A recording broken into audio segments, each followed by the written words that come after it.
शक नहीं है, यकीन है। यकीन है कि ये स्वाभाविक मौत नहीं, संयोजित हत्या है। कि होली के त्यौहार हम लोग इस घटना के बाद नहीं मना पाते थे। आज हमको लगा कि नहीं, हमारे लिए आज का दिन होली का ही दिन है। बाबा गोरखनाथ, बाबा विश्वनाथ का आशीर्वाद जो हम माँ बेटी को मिला है।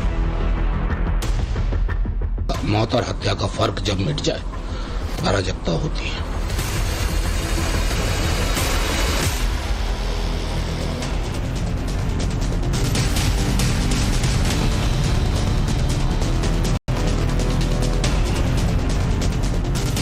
नमस्कार, टाइम्स नाउ नवभारत पर देश के सबसे पसंदीदा डिबेट शो राष्ट्रवाद में आपका स्वागत है।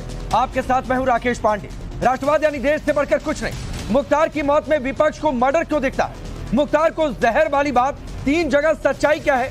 योगी निशाना मुख्तार बहाना क्या टारगेट पर दरअसल मुस्लिम वोट है, इसीलिए इतना बवाल मचा है। माफिया डॉन मुख्तार अंसारी की कल मौत और उसके बाद सियासत कैसे हो रही है, इसकी बात आगे करेंगे, लेकिन सबसे पहले आपको अपडेट बता देते हैं। मुख्तार के शव को लेकर पुलिस बांदा से निकल चुकी है। गाड़ियों का एक लंबा काफिला है जो बांदा के मेडिकल कॉलेज, जहां पर पोस्टमार्टम हुआ, वहां से लेकर निकला है गाजीपुर के लिए। गाड़ियों का लंबा काफिला देर रात तक गाजीपुर पहुंचेगा। मुख्तार का शव सुबह की नमाज के बाद दफनाए जाने की जानकारी है। कल रात मुख्तार की मौत हुई थी, हार्ट अटैक से मुख्तार की मौत हुई। आज बेटे उमर की मौजूदगी में पोस्टमार्टम हुआ। 5 सदस्यों की यानी 5 डॉक्टरों का पैनल था जिन्होंने मुख्तार अंसारी का पोस्टमार्टम किया। पीजीआई मेडिकल कॉलेज, जिला हॉस्पिटल के डॉक्टर्स पोस्टमार्टम की टीम में मौजूद थे। उमर के कहने पर पीजीआई के डॉक्टर को इस टीम में शामिल किया गया। करीब 2.5 घंटे तक पोस्टमार्टम चला और पोस्टमार्टम की जो इनिशियल रिपोर्ट आई है, प्राइमरी रिपोर्ट आई है, उसमें हार्ट अटैक की बात कही गई है। हालांकि फाइनल रिपोर्ट का भी इंतजार है। पोस्टमार्टम में हार्ट अटैक मुख्तार के मौत की वजह बताई गई है, जो प्राइमरी रिपोर्ट है। लेकिन इस बीच उमर अंसारी ने बड़ा आरोप लगाया और यह कहा कि धीमा जहर देने की वजह से मौत हुई है। उमर अंसारी मुख्तार के ये बात कही है, मुख्तार के मौत की न्यायिक जांच भी होगी। सीजीएम बांदा ने न्यायिक जांच के आदेश दे दिए हैं। अगले 1 महीने में रिपोर्ट आने वाली है। लेकिन ये तस्वीर आप देखिए, तस्वीर उस काफिले की है जिस काफिले में मुख्तार के शव को लेकर गाजीपुर जाया जा रहा है। देर रात करीब यहां से 6-7 घंटे के आसपास का वक्त लगेगा। मुख्तार की मौत पर हो रही सियासत की भी हम बातचीत करेंगे, लेकिन पहले हमारे सहयोगी मनीष जो कि इस काफिले के साथ मौजूद हैं, उनका मैं रुख करूंगा। लेकिन सियासत इस पर जमकर हो रही है। मुख्तार की मौत की खबर जैसे आई, तमाम विपक्षी पार्टियों ने मोर्चा भी खोल दिया। सपा ने इसमें सरकार की नीयत पर सवाल उठाए। सपा नेता आईपी सिंह ने तो इसे मुसलमानों के साथ जोड़कर यह तक कह दिया कि इस देश में मुसलमानों को पराया कर दिया गया। वहीं इस पूरे मामले में सरकार पर जानबूझकर अनदेखी का आरोप लग रहे हैं। मुख्तार के बेटे ने इसे संयोजित हत्या तक बता दिया। फाइट्स हम आपको सुनाएंगे, लेकिन पहले मनीष का रुख करते हैं। मनीष, कितना समय लगेगा बांदा से निकलकर? अभी जो तस्वीर लग रही है कि हाईवे तक आप पहुंचे हुए हैं।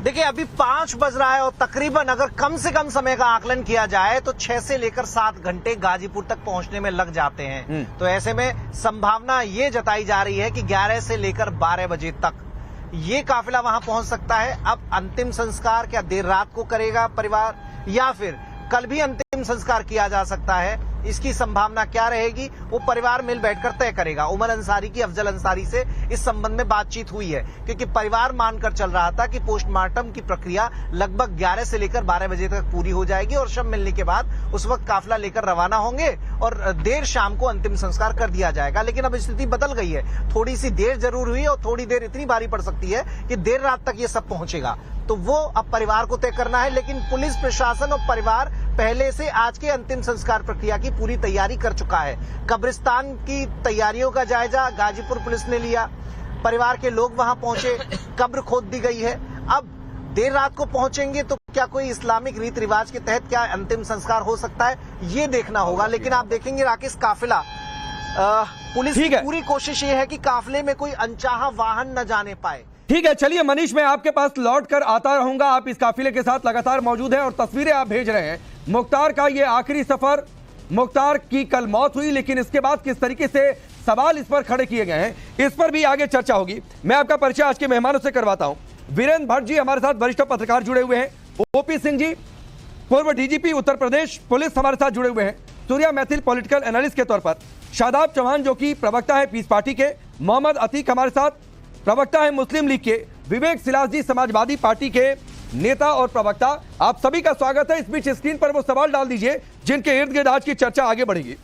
विवेक सिलास, मैं आपसे शुरू करता हूं और सवाल पहला बहुत सीधा सा है। मौत हुई, हार्ट अटैक, वजह बताई जा रही है, चुनाव है, खास वोट बैंक है, इसलिए आप लोगों को लग गया कि भाई अभी वोट वसूल लो जितना वसूल सकते हैं। इसको बंद कर दो। सबसे पहले पांडे जी आपको नमस्कार करता हूं और कहता हूं कि देखिए यहाँ वोटों की बात नहीं, बिल्कुल नहीं है, बिल्कुल भी नहीं, एकदम नहीं। देखिए किसी भी सरकार का दायित्व होता है, कर्तव्य होता है, चाहे वो कोई सरकार हो, जरूरी नहीं कि भारतीय जनता पार्टी की सरकार हो। और जहां तक मुख्तार अंसारी की बात है तो मुख्तार अंसारी का बेटा जो है आज तो वो मोदी जी की एनडीए का हिस्सा है, तो हम इसमें कैसे राजनीति कर रहे हैं, पहले तो इसका जवाब दे दीजिए। वो तो एनडीए का विधायक है, इस समय सूरजदेव पार्टी से जुड़ा हुआ है, जिसका गठबंधन भारतीय जनता पार्टी से उत्तर प्रदेश में हुआ है। तो समाजवादी पार्टी का सिर्फ ये कहना है कि देखिए जहां तक डाटा बताते हैं कि सबसे ज्यादा कस्टोडियल डेथ उत्तर प्रदेश में क्यों होती है, हमने तो जेल में भी हत्या होते हुए देखी है इसी सरकार में, लेकिन ये सरकार कहती है कि हमारे यहाँ लॉ एंड ऑर्डर, कानून व्यवस्था एकदम चुस्त दुरुस्त है। देखिए मुख्तार अंसारी को खतरा था, उसने बोला था कि मेरी जान को खतरा है, लिखित में दिया था कि मुझे जहर दिया जा रहा है। अभी एक बहुत बड़े चैनल ने एक खुलासा किया है और ऑडियो वायरल हुआ है जिसमें वो अपने बेटे से कह रहा था कि मैं 10 दिन से लगातार। नहीं, विवेक सिलास, सवाल इसलिए उठता है कि जब आपकी पार्टी के नेता ये कहने लगे कि इस देश में मुसलमानों को पराया कर दिया गया, आप इसलिए सवाल उठाने लगे कि मुख्तार मुस्लिम। कल आपके प्रवक्ता टेलीविजन चैनल पर जुड़े हुए थे, मेरे साथ जुड़े हुए थे, और वो योगी सरकार पर सीधे तौर पर आरोप लगा रहे हैं। मतलब ये एलिगेशन सिर्फ इसलिए ना क्योंकि आपको एक खास वोट बैंक चाहिए।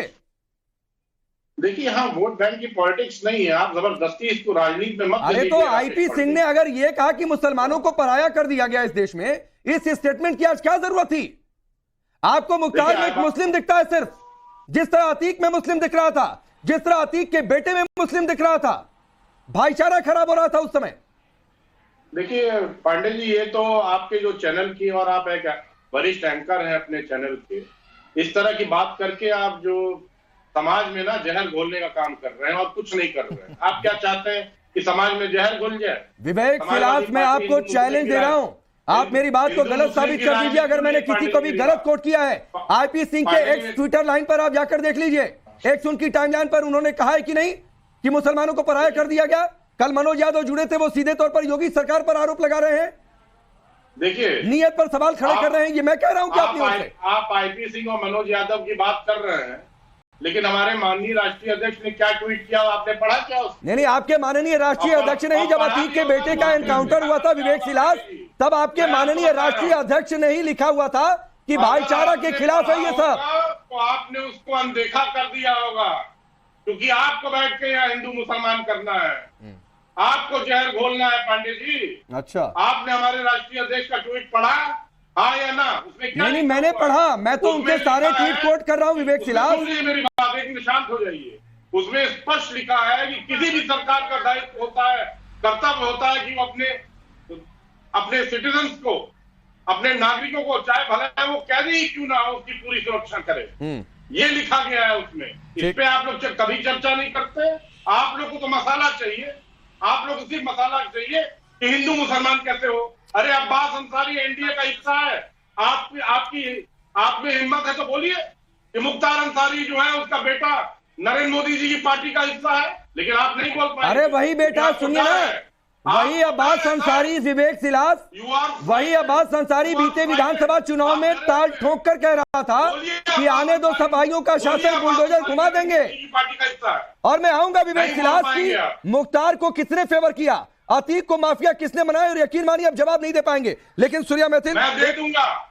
अतीक अपना दल का प्रदेश अध्यक्ष था। अच्छा, आखिरी चुनाव जो अतीक ने लड़ा था, ठीक, वो समाजवादी। अच्छा ठीक है, आप जवाब देंगे ना विवेक सिलास? चलिए आप जवाब दीजिए, चलिए आप जवाब दीजिए, आप जवाब दीजिए विवेक सिलास, मैं आपको मौका दे रहा हूं।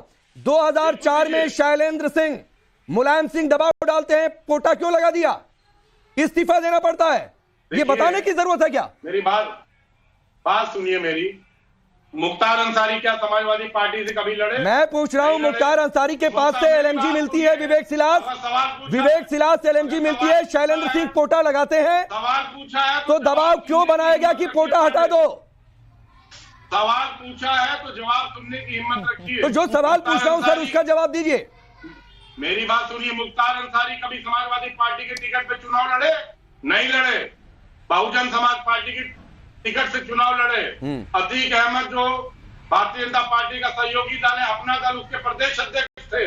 अतीक अहमद ने समाजवादी पार्टी के खिलाफ 2018 में फूलपुर के भाई विवेक, मुझे लगता है सर आप थोड़ा पढ़ कर नहीं आते हैं, थोड़ा सा होमवर्क करके नहीं आते हैं। अफजाल अंसारी को आपने टिकट दिया है, सपा के टिकट पर अतीक को आपने विधायक बनाया, फूलपुर से सांसद आपने बनाया। आप कहते हैं कि मैं कर रहा हूं। सूर्या मैथिल आखिरी चुनाव कब लड़ा था? अरे आखिरी चुनाव, पहले चुनाव की बातचीत क्या होती है? आखिरी चुनाव, पहला चुनाव क्या होता है? सूर्या मैथिल, ये रिश्ता क्या है? सूर्या मैथिल, ये रिश्ता क्या है कि 2004 में शैलेंद्र सिंह पर दबाव डाला जाता है कोटा लगाने के बाद, और ये दबाव मुख्यमंत्री की ओर से आता है। तब मुलायम सिंह मुख्यमंत्री थे कि पोटा हटा दो मुख्तार पर से। धन्यवाद राकेश भाई, पहले तो आपको और पूरे देश को भारत माता की जय, वंदे मातरम। और अभी जो समाजवादी पार्टी के प्रवक्ता है वो कह रहे थे कस्टोडियल डेथ सबसे ज्यादा है, तो मेरे को वो 4 लाइनें याद आती हैं इनके ऊपर कि वो कर्म उंगलियों पर गिनते हैं, जुल्म का जिनके कोई हिसाब नहीं, जिनकी सत्ता जब थी तो हर वन डिस्ट्रिक्ट वन माफिया इन्होंने उत्तर प्रदेश में पैदा किया, और आज यहां बैठकर ये कस्टोडियल डेथ की बात कर रहे हैं, जो दंगाइयों के गले में मार डालते थे। अब आ जाइए, आप अभी कह रहे थे ना, आप गिनवा रहे थे कि अतीक कब चुनाव लड़ा, वो आपका मुख्तार अंसारी कब चुनाव लड़ा समाजवादी पार्टी से। तो मैं बताता हूं साहब कि आपने सदैव पर्दे के पीछे से किस प्रकार से मुख्तार अंसारी को सपोर्ट किया। 2012 के अंदर कौमी एकता दल के वो बैनर पर चुनाव लड़ा, समाजवादी पार्टी ने अपना वहां पर कैंडिडेट नहीं दिया, 2017-7 में नहीं दिया, 2002 में नहीं दिया, जब वो स्वतंत्र वहां पे चुनाव लड़ा मऊ के अंदर, और वो जीता लगातार। और मैं आपको बता देता हूं, जिस आप अंसारी के बेटे की बात कर रहे हैं, जिस समय उत्तर प्रदेश के चुनाव थे तो सुहेल देव पार्टी आपकी गठक दल थी, और अखिलेश यादव के कहने पर ही इस डॉन के बेटे को आपने वहां से टिकट दिलवाया था। तो सच ये है, कान खोल के सुनो। और दूसरी चीज, आपके दिल में इतना प्रेम क्यों बढ़ता अपराधियों के लिए? क्या आपकी नजर में हर एक मुसलमान हत्यारा है, हर एक मुसलमान दंगाई है, हर एक मुसलमान डकैत है क्या? आज कृष्णानंद राय जी की आत्मा को शांति मिली होगी, आज अवधेश जी की आत्मा को शांति मिली होगी। ठीक, मैं इस पर आऊंगा, सूर्या मैं इस पर आऊंगा। शादाब एक मिनट, विवेक भाई रुक जाइए, बहुत मेहमान इंतजार कर रहे हैं, समय बहुत है, मैं दोबारा आऊंगा आपके पास। शादाब इनके नेता ट्वीट करें कि मुसलमान पराय कर दिए गए तो सवाल ना पूछा जाए। मुख्तार में मजहब दिखाई दे, जैसे अतीक में मजहब दिखाई दिया था, जैसे अतीक के बेटे में मजहब दिखाई दिया था, तो सवाल ना पूछा जाए। आप कस्टोडियल डेथ पर पूछिए, आप कहिए कि इंक्वायरी होनी चाहिए, ये बिल्कुल ठीक है, कस्टडी में डेथ नहीं होनी चाहिए, लेकिन अगर हो जाती है तो उसकी वजह पता चलनी चाहिए। लेकिन अगर धर्म देखेंगे तो सवाल तो पूछा जाएगा। फिर सवाल ये भी उठेगा शादाब कि अतीक और मुख्तार को अब माफिया किसने बनाया था?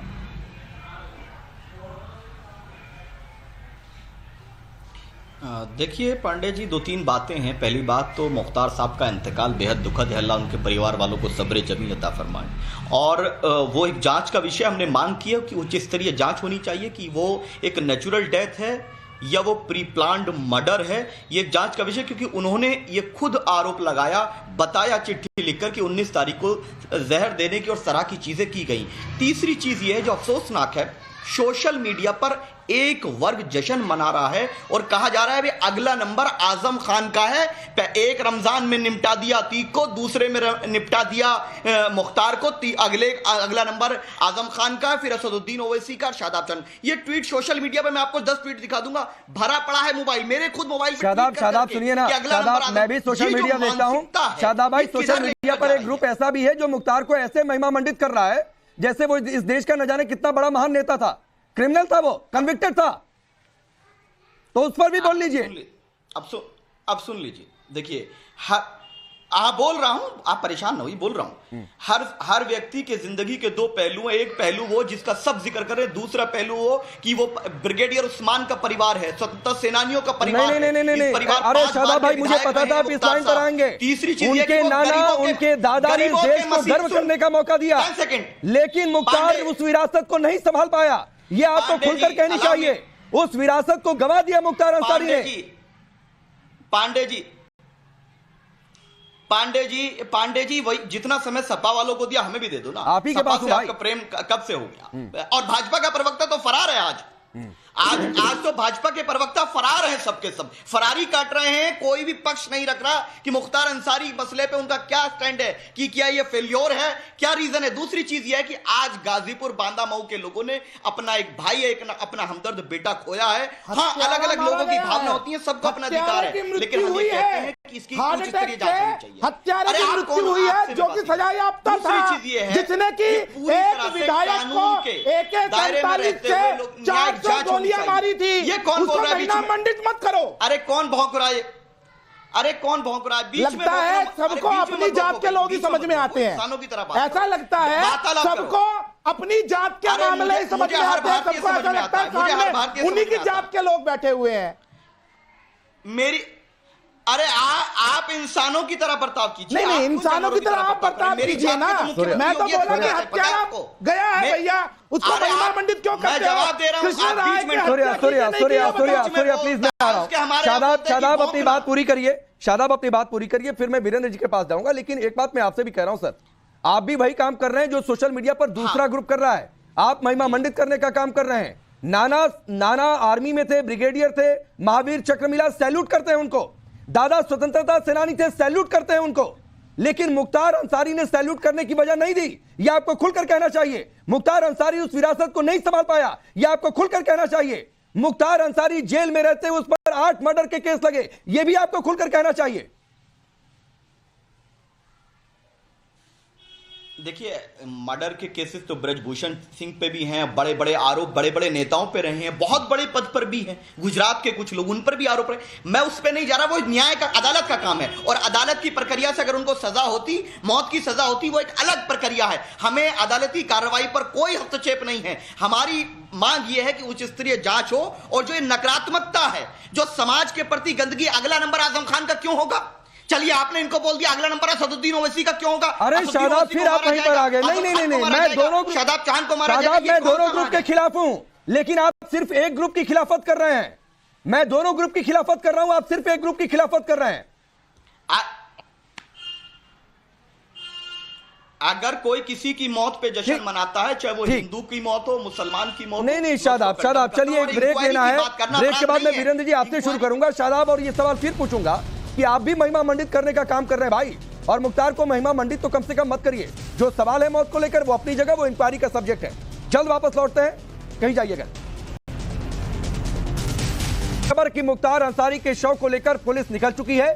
6 से 7 घंटे लगने वाले हैं यहां से गाजीपुर पहुंचने में, और बहुत मुमकिन है कि कल सुबह की नमाज के बाद अंतिम संस्कार किया जाए, यानी दफनाया जाए मुख्तार अंसारी को। सारे मेहमान हमारे साथ बने हुए हैं। वीरेंद्र भट्ट साहब, मैं आपसे शुरू कर रहा हूं, और जो सवाल हमने ब्रेक के पहले छोड़ा था, सवाल यह कि मुख्तार अंसारी को एक ग्रुप महिमा मंडित कर रहा है, जैसे वो न जाने कितना बड़ा नेता हो, कितनी भलाई के कार्य उसने किए हो। देखिए, ये सवाल जाति मजहब का नहीं है, वो सवाल मुख्तार अंसारी का भी नहीं है। सवाल ये है कि कौन से वो पॉलिटिकल पार्टीज थी जिन्होंने पिछले 3 दशक में अपने राजनीतिक लाभ के लिए उसको राज्य का संरक्षण पर उसको प्रदान किया। और उसके एवज में बहुत मोटा उन्होंने लाभ उठाया, उस अपराधी के क्राउड का इस्तेमाल किया, फंडिंग का इस्तेमाल किया। अगर अफजाल अंसारी 2019 में बहुजन समाज पार्टी के गाजीपुर से उम्मीदवार से इलेक्शन लड़े और जीते, 2024 में अफजाल अंसारी अब समाजवादी पार्टी के गाजीपुर से उम्मीदवार हैं। 2009 में मुख्तार अंसारी वाराणसी लोकसभा सीट से बहुजन समाज पार्टी के उम्मीदवार थे। यही मामला अतीक अहमद का भी था। आपको याद होगा फरवरी 2023 में इलाहाबाद में राजू पाल की हत्या हुई थी, जिसके ऊपर आज फैसला आया है, सॉरी उमेश पाल की।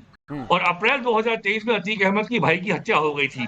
तो आखिरकार इन लोगों को इतना बड़ा अपराधी बनने का अवसर किसने सुलभ कराया? उनको स्टेट पैट्रोनेज किसने दी? और बिना किसी लाग लपेट के मैं साफ कहता हूं, उनको राज्य का संरक्षण समाजवादी पार्टी और बहुजन समाज पार्टी ने अपने राजनीतिक लाभ के लिए उठाया। और यहाँ पे मुख्तार अंसारी को मुद्दा बनाना कि वो इस मजहब का था, ये बात बिल्कुल बेबुनियाद है। योगी आदित्यनाथ की सरकार में 26 लिस्टेड माफिया का कन्विक्शन हुआ है। ठीक, उसमें ठीक है वीरेंद्र जी, मैं आता हूं। रंजन द्विवेदी जी, एक टिप्पणी आपकी, फिर मैं अतीक भाई आपके पास आ रहा हूं। रंजन द्विवेदी जी, जो बात वीरेंद्र भट्ट कर रहे हैं कि भाई स्टेट पैट्रोनेज किसने दी, मैं विवेक सिलास से शुरू में पूछता रह गया कि भाई 2004 में तब मुख्यमंत्री मुलायम सिंह थे और शैलेंद्र सिंह खुलेआम मीडिया में कह रहे हैं कि मुझ पर दबाव था कि कोटा हटा दो, तो पैट्रोनेज कौन दे रहा था? अतीक, मुख्तार, इन सबको माफिया किसने बनाया, यह सवाल है। हाँ, ये आप देखिए, आप सही कह रहे हैं। असल में पॉलिटिक्स एक बड़ा हाई रिस्क गेम है और उस गेम में आदमी हर तिनके का सहारा लेता है और उसी सिलसिले में जो है बदमाशों का भी लोग सहारा ले लेते हैं और यही कारण है कि ये बदमाश बढ़ते जाते हैं आगे। और देखिए, कभी सरकारें ऐसे आती हैं, मुख्यमंत्री ऐसे आते हैं जो बड़े टफ होते हैं, निष्पक्ष होते हैं, अधिकारी ऐसे होते हैं, निष्पक्ष होते हैं, टफ होते हैं, तो ये भाग जाते हैं। मुख्तार अंसारी था, जब भी इसको लगा कि सरकार इसके माकूल नहीं है, ये अधिकारी बहुत हावी हैं, तो ये जाके क्राइम कर रहा है कर्नाटका में, कभी पंजाब में, और जब इसके माकूल सरकार आ गई तब लौट के ये आ गया वहां पे। और ये अब इस तरह के कयास लगाना कि साहब ये जहर दिया गया, ये दिया गया, देखिए ऐसा है कि बदमाश होता है, बदमाश पेशबंदी में हर वक्त इस प्रकार के इल्जाम लगाता रहता है कि हमारा एनकाउंटर हो जाएगा, ये हो जाएगा, अब जहर दे देगा इसलिए कि अगर कुछ नहीं हो कम से कम एक बेल ग्राउंड बन जाए। इसकी कई बार तबीयत खराब रही है, आप रिकॉर्ड देखेंगे, कम से कम 10 बार कंप्लेंट किया इसने हार्ट की प्रॉब्लम का। तो ये एक स्वाभाविक लगता जैसे है मौके पे, लेकिन वो पोस्टमार्टम रिपोर्ट में आएगा क्या बात है, और कोई बात होगी तो जांच में आ जाएगा वो। जहां तक विपक्ष का सवाल है, इस समय चुनाव नजदीक है और देखिए 2 एंगल इसमें है। एक तो यह है कि एक वर्ग विशेष का या मुख्तार के समर्थकों का समर्थन प्राप्त करना, तो सबकी व्यवस्था है कि उसके बारे में वो कहे, बड़ा दुख व्यक्त करे कि मर गया आदमी। दूसरा यह है कि सरकार को कटघरे में खड़ा करे, क्योंकि एक अस्वाभाविक सी बात हो गई कि जेल में आदमी मर गया है। तो जहां तक पहला सवाल है, आप धीरे धीरे इन पॉलिटिकल पार्टीज को खुद मालूम पड़ जाएगा, इनके सपोर्टर खुद बताएंगे, देखिए आप इस पे ज्यादा मत पड़िए, क्योंकि जितने लोगों को उसने फायदा पहुंचाया उससे कहीं ज्यादा को पीड़ित किया उसने। और अगर आप अपने आप को जो है मुख्तार से ज्यादा जोड़ेंगे तो आपकी इमेज जो है ऐसी बनेगी कि आप माफिया को सपोर्ट करते हैं, बदमाशों को सपोर्ट करते हैं, और अच्छी बात नहीं है। तो ये जो उसका सपोर्ट है 2-3 दिन खत्म हो जाएगा। ये अतीक का था, अतीक पहले हल्ला बचा बड़ा, ये ऐसा है वैसा ये है वो है, सब अतीक को मार दिया, 2-3 दिन बाद जो है सब खत्म हो गया। अब अतीक का कोई नाम नहीं लेता है। तो ये एक राजनीतिक व्यवस्था है और ये मेरे ख्याल से अब कोई अच्छा पुलिस का चौक बंदोबस्त है। सर मैं आपके पास आता हूं अतीक भाई, जो बातें रंजन द्विवेदी जी कह रहे हैं, राकेश में आना चाहूंगा, एक मिसाल देना चाहूंगा जल्दी। लखनऊ में 2007 के अंत में लखनऊ, गोरखपुर, फैजाबाद कचहरियों में सीरियल ब्लास्ट हुआ।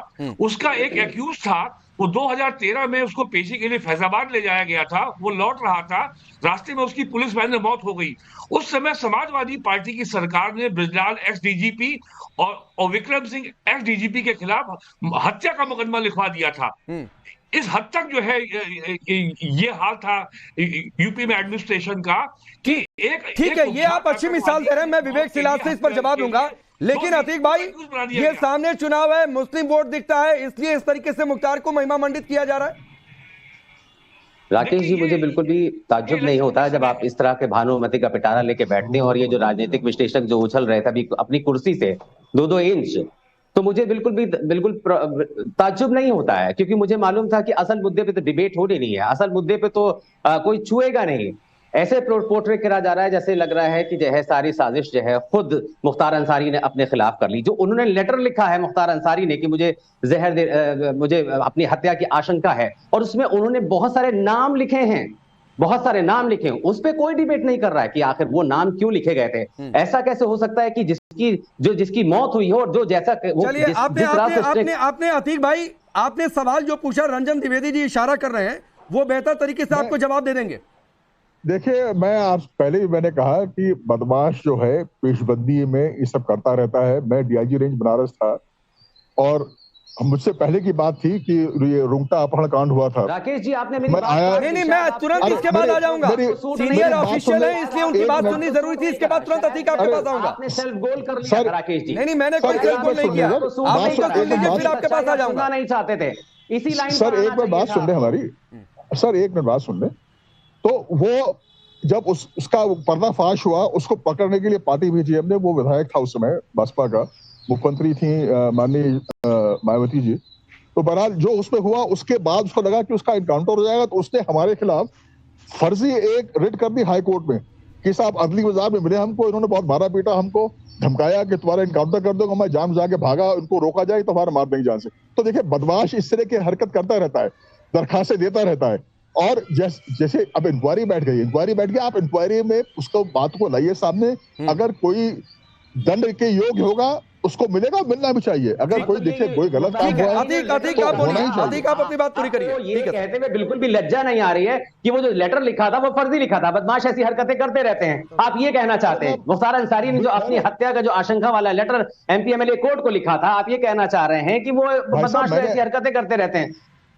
भाई साहब मैंने अपना ही एग्जाम्पल दिया सर, मैं उसकी बात नहीं कर रहा हूँ। मैं तो कह रहा हूँ वही आप उसी परिप्रेक्ष्य में कह रहे हैं ना, आप उसी परिप्रेक्ष्य में कह रहे हैं। और राकेश जी आप जो कह रहे थे ना कि उसके ऊपर केसेस थे, उस पर इतना सारा सब कुछ था, अरे केसेस तो बहुत सारे नेताओं पे थे। फर्क इतना है कि मुख्तार अंसारी को सत्ता में आने का मौका नहीं मिला, वरना वो भी अपने केसेस हटवा देता। बहुत सारे ऐसे नेता हैं। सुनिए मोहम्मद अतीक 2 केसेस में कन्विक्टेड, 2 में उम्र कैद की सजा मिल चुकी है, आजीवन कारावास की सजा मिल चुकी है। बिल्कुल उसने अदालत का सामना करा। बहुत सारे ऐसे नेता हैं जो शीर्ष पे बैठ गए, तो मेडल दे दें, हटा दिए। मुख्तार अंसारी ने अदालत का सामना किया तो मेडल दे दें। अगर वो जरा इस देश का महान क्रांतिकारी घोषित कर दें क्या मुख्तार अंसारी को? नहीं बिल्कुल, आप जो है किसी को कुछ घोषित कर दीजिए, मुसलमानों को जो चाहते हैं आप घोषित आगे कर दीजिए। आपके तो और आप कह रहे हैं कि मैं मुसलमान कर रहा हूं, हिंदू मुसलमान कर रहा हूं। अरे बिल्कुल, आप जो पिटारा लेके बैठे हैं, आपने उस लेटर पे बात क्यों नहीं करी? आपने उन लोगों मैंने सिर्फ ये कहा कि मुख्तार अंसारी में या फिर अतीक हो या फिर कोई भी अपराधी हो, किसी भी धर्म का हो, मजहब मत देखिए और उसके आधार पर मत उसकी पैरोकारी करिए। मैं सिर्फ ये कहना चाहता हूँ। उस पर क्यों नहीं बात हो रही है पूरे मीडिया में? किसी अभी आपके सामने मोहम्मद अतीक किस प्रकार से एक सजा याफ्ता हत्यारे दंगाई का समर्थन यहाँ कर रहे हैं। मैं बहुत जिम्मेदारी से कहना चाहता हूं मोहम्मद अतीक, सुनो, एक नरभक्षी जानवर होता है ना तो वो हत्या करने से पहले हिंदू देखता है ना वो मुसलमान देखता है। तो कृपया करके एकदम मुसलमानों का अपमान करना बंद करो। तुम मुसलमानों का अपमान करना बंद करो। सैयद ब्रिगेडियर साहब के नाम का अपमान करना बंद करो, कलाम साहब के नाम का अपमान करना बंद करो। दूसरी चीज, मेरी बात सुनिए आप, कृष्णानंद राय की हत्या इस पर बात हो गई है। कृष्णानंद राय के परिवार ने आज जाकर काशी विश्वनाथ में मत्था भी टेक दिया और वो कह रहा है कि ये भगवान ने न्याय कर दिया है। लेकिन शादाब मैं फिर आता हूं, आप एक ग्रुप की आलोचना कर रहे हैं, दूसरे ग्रुप की आलोचना नहीं कर रहे हैं। तो आपको भी वही धर्म वाला मजहब वाला प्रेम है या फिर मुख्तार में आपको सिर्फ अपराधी दिखाई देता है? नहीं, अगर कोई किसी दूसरी हत्या पर इसी प्रकार से मजाक उड़ाएगा तो हम फिर भी वही कहेंगे कि मजाक नहीं उड़ाना चाहिए, चाहे वो हिंदू की हो या मुसलमान की हो, अपराधी हिंदू हो या मुसलमान हो। हमने जो बातें कही, जो जिसमें 2 पॉइंट सामने आए, सारी लड़ाई की सुनिए 2 चीजों की लड़ाई है। अदालत ने उनको सजा दी, वो सजा भुगत रहे थे, कोई नहीं, जो जैसा करेगा, जो अदालत ने फैसला किया सही या गलत। शादाब मैं आपको रोक रहा हूं क्योंकि लगातार जो तस्वीरें अपडेट्स आ रहे हैं वो दर्शकों को दिखाना और पहुंचाना जरूरी है। विद्यानाथ झा हमारे सहयोगी जुड़े हुए हैं गाजीपुर से, सीधे उनका रुख करते हैं। विद्या, यहां से उसके शव को लेकर यानी बांदा से उसके शव को लेकर रास्ते में है, पुलिस निकल चुकी है।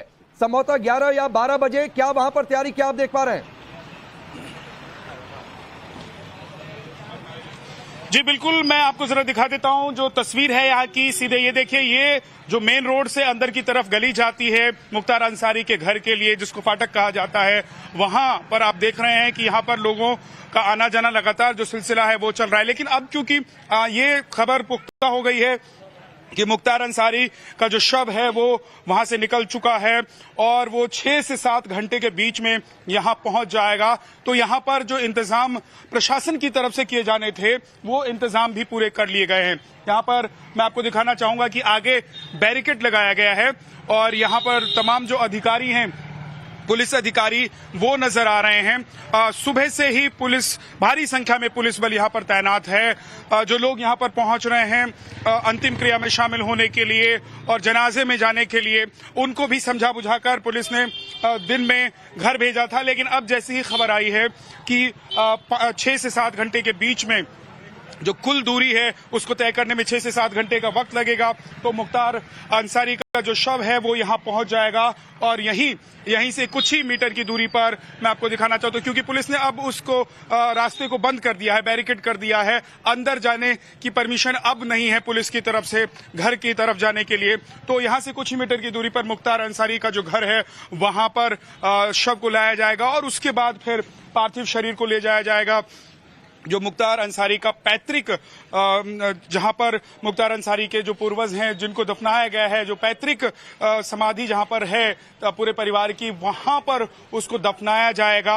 और आज ऐसा लग रहा है कि बहुत देर हो सकती है, इसीलिए एक अनुमान ये भी लगाया जा रहा है, कहा यह जा रहा है कि संभवतः कल जो है सुपुर्दे खाक मुख्तार अंसारी को किया जा सके। और उसके लिए थोड़ा सा इंतजार जो लोग यहां पर पहुंचे हुए हैं उनको करना पड़ सकता है, लेकिन बड़ी संख्या में लोग यहां पर मौजूद हैं, पुलिस बल तैनात है।